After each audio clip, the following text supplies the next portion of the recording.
What if everything you thought you knew about Slender Man was completely backwards? What if the most feared entity in internet folklore isn't hunting us at all, but desperately trying to save us from something infinitely more terrifying? Today we're diving into a theory that will completely flip your understanding of one of the web's most iconic monsters. But before we uncover this mind-bending revelation, let me ask you something. Have you ever noticed that Slender Man sightings always happen in specific locations? Dense forests, abandoned buildings, places where children play alone. What if these aren't hunting grounds, but patrol routes? Think about every Slender Man encounter you've heard about. The witnesses describe feeling watched, followed, even stalked. But here's the disturbing part. How many people actually die in these encounters? Remarkably few.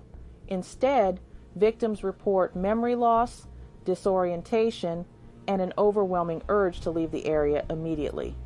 These aren't the actions of a predator. They're the desperate interventions of a guardian. Consider the infamous Marble Hornet series that launched Slender Man into mainstream consciousness. The protagonists survive encounter after encounter, despite being completely outmatched by this otherworldly entity. If Slender Man truly wanted them dead, they would be.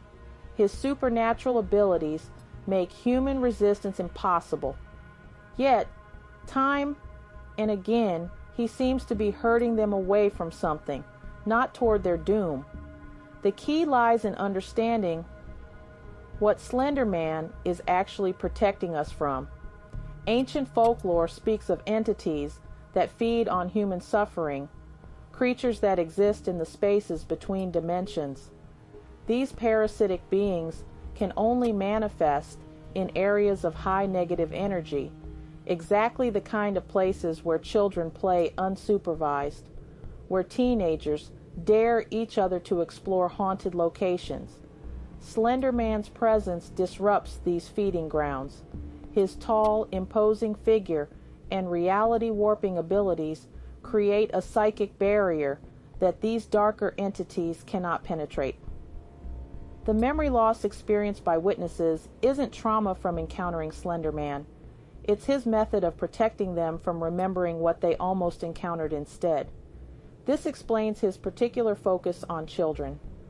Young minds are more susceptible to these interdimensional parasites, making them prime targets. Slender Man's apparent obsession with kids isn't predatory behavior, it's protective instinct. He removes them from danger zones, even if it means being branded a monster himself.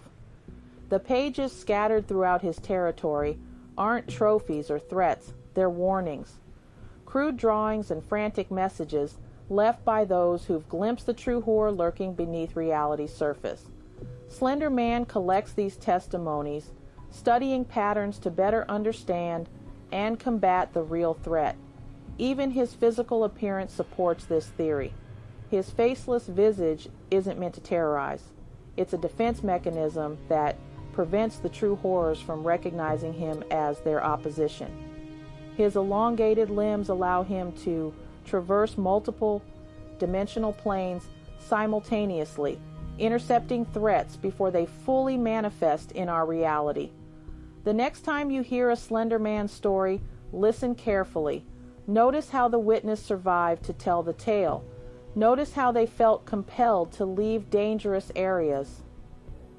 Notice how their memory gaps might actually be merciful erasure of something far worse than a tall man in a suit. What do you think? Could our greatest boogeyman actually be our silent protector? Share your thoughts below, and don't forget to subscribe for more mind-bending theories that challenge everything you thought you knew.